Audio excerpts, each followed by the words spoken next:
What's up? In this video, I want to share with you the 3 practices that dramatically shorten the time it took me to heal and overcome my sexual abuse. And I share these with you so that you can do the same. And stay tuned all the way to the end because there's a bonus one that is there just for you.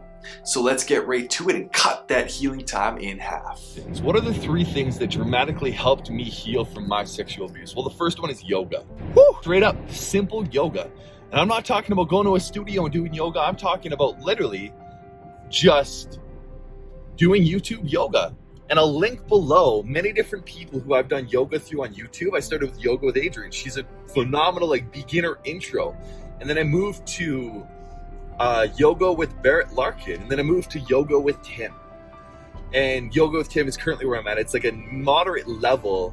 It's a moderate level of intensity there. And so why yoga was important to me was because I felt really disconnected from my body for a long time. And this is something that people who have been sexually abused can often struggle with, is that dissociation from their body, meaning that they're just disconnected, that they can't really feel inside their body or feel what's going on. And we do that because we block the pain. There's pain in the body, there's pain in the emotional body, there's pain in what's happened to us. And so a way for us to not feel that pain is just not feel our body at all. And so our brains are really good at dissociating.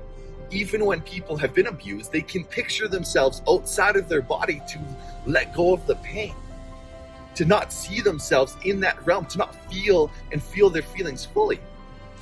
And so what yoga helped me do was get back into the body, to put the awareness back into the body, put the awareness back into the system, back into feeling my toes, back into feeling total body awareness of like, what do my lungs feel like? Like, what do your lungs feel like when you breathe? Can you feel them expand? Can you feel them contract? Can you feel them move and open and create space? Can you feel your root chakra? Can you feel your Kegel muscles? Can you feel everything that's in your body? Because the more body awareness you have, the more you can notice subtle differences in sensations and feelings and emotions and all that kind of stuff. And I began to see, like, right as soon as I started, there was huge changes and like, whoa, that's how I feel that. That's how I feel that muscle. That's that muscle. That's this, that's that, that's this. So that was huge. And that was the first technique. And the second technique, I believe, is meditation, which is very kind of similar to yoga, but you're doing nothing. You're not moving, but you're connecting to the inner world. You're letting go of who you think you are, and you're realizing and really fundamentally stepping into who you really are. Because you're not your body.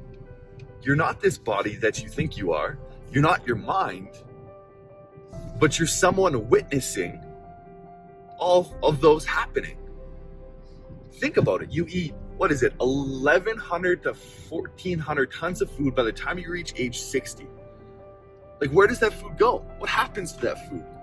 Well, that food turns into your body. Your body is using that food to build and be with itself, to create itself. So all of your cells in 7 years regenerate. Every single cell in your body regenerates after 7 years from the food that you're eating. So you're the food that you eat. So you're not your body.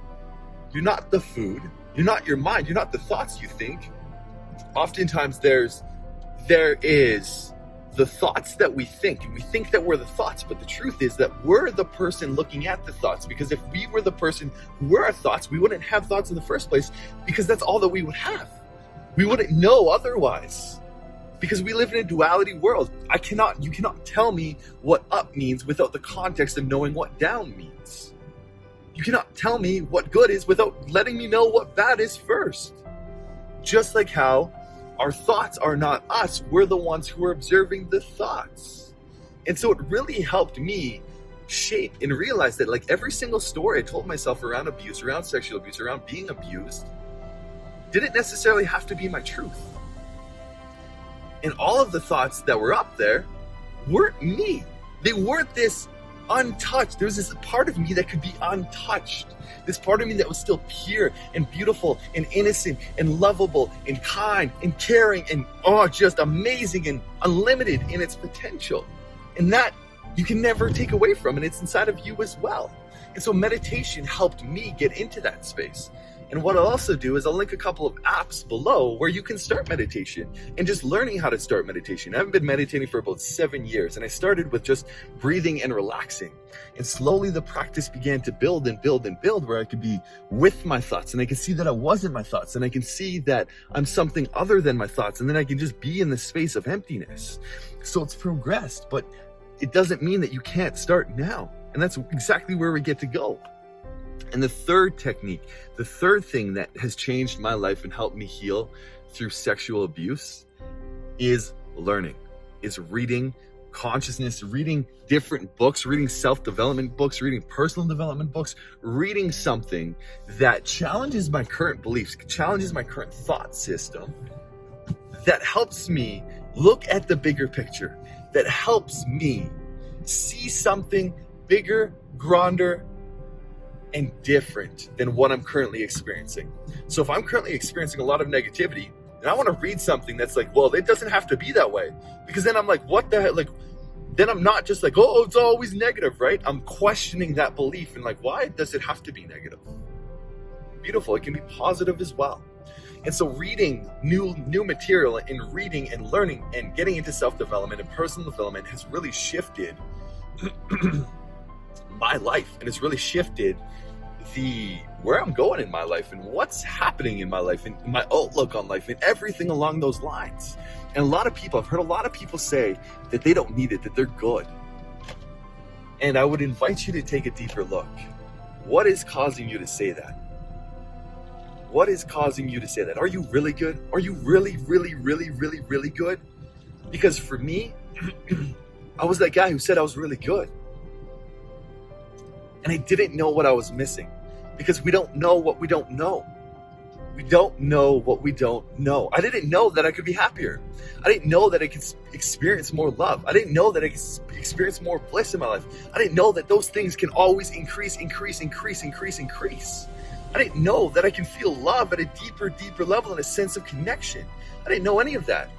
All the stuff that I was experiencing was out of this place of hurt, and I thought that's all that I could have, that's all that I deserved, that's all that I could attain. But that is not the truth. The truth is that you can exceed any single level, and whatever level you're feeling joy, happiness, love, passion, excitement, whatever any of those levels are, they can always be improved on. We're humans. It's never-ending growth. We're never-ending experiencing more of who we are, deeper and deeper and deeper. And so personal development helped me step into that. Help me see that, like, okay, well, I can do this differently and produce a different result. Holy smokes, that feels amazing. Let's go, wow, that feels great. Wow, life's awesome, right? And I want to share one more, that this is going to be a bonus fourth one that radically shifted my healing journey. And this one I should have been like number one, was hiring a coach. Straight up for me, I worked with Preston Smiles. I've worked with a lot of different coaches. I worked with Sean Smith, Preston Smiles, Jetty Azuma, Bam. I've been to a bunch of different workshops, Tony Robbins, all sorts of different things. And, and fundamentally, that is the greatest thing that changed my life, my healing process, was being able to talk about it, being able to be coached upon it, being able to be asked questions, being able to be held accountable, get support, all of this stuff that happens. So whether it's a coach or a therapist or someone, find someone who can support you in this journey and be there to listen, be there to hear you, be there to care about you, be there to love you when you don't necessarily do, be there to support you, be there. And one thing I especially love of coaching, if you find a good coach, coaches, and it's one of my tenets in which I live by as a coach, never leave someone in victim consciousness. Never, ever leave someone in victim consciousness. When I was doing therapy, there was a part of me that felt like I was kind of left in victim consciousness. Like there was nothing for me to do. There was kind of like, yeah, it's right to feel that way. And that was it. And so I'd feel kind of like, be the victim. It's okay to be the victim. You were the victim. It happened to you, all this sort of stuff. And so yes, it did happen to you, and it doesn't make it right what happened to you. I'm not excusing that part of it. What I'm excusing is that you are not a victim. You are a fucking hero. You are so much more than a victim. You are so much more than a victim, and that thing does not have to define you as a victim for the rest of your life. You do not have to be a victim. Because when you think about being a victim, what does that feel like? What vibration? What feeling comes along with that? Usually it's a sense of fear or shame or guilt. And it's like, you are not that. You are not that. And I truly, truly want to emphasize that you are so much more than just a victim. And by coaching, they helped me step out of that and into like my personal power and realizing that I'm so much more than what I am. And that what I am is only a tiny little portion, or what I think I am is a tiny little portion of what I'm actually capable of. And that, I think, was the one thing that drastically changed the healing process for me, and speeding up the healing process was hiring a coach. And so those are the 4 things that I have done, that I have found that have dramatically increased the speed at which I healed from my sexual abuse, and also the speed at which I just recovered in general and moved on to something else. Those 4 things, they're fundamental, and I believe they're fundamental in anyone overcoming their abuse and wanting to overcome that like once and for all and leave the pain behind, is yoga, meditation, learning, personal development, as well as hiring a coach or hiring a therapist and having someone keep you accountable. There's so many others that I want to talk about, but that's going to be it for now. There's going to be more videos on what you can do, like finding a community. Like if you can find a community of men, which I have on Facebook. If you want to join the Facebook group, I'm going to link that below. It's a community for men who have been abused to hop in this group and to share their stories, to share what's happened in such a way that we can support each other. We can show each other that we care, that we're here, that we're here for each other. So join that below. Those are the 4 techniques. I hope you have a wonderful day. I love you. I care about you. I see you, and I hold you to your highest truth about who you really are. Also, subscribe to the channel. If you got value from this video, if you found value, subscribe to the channel just by clicking that big old red button below. Also comment, are you doing any of these 4 things? Or what are you doing on your journey that has really helped you? I want to hear about it. And let's get to it. Boop.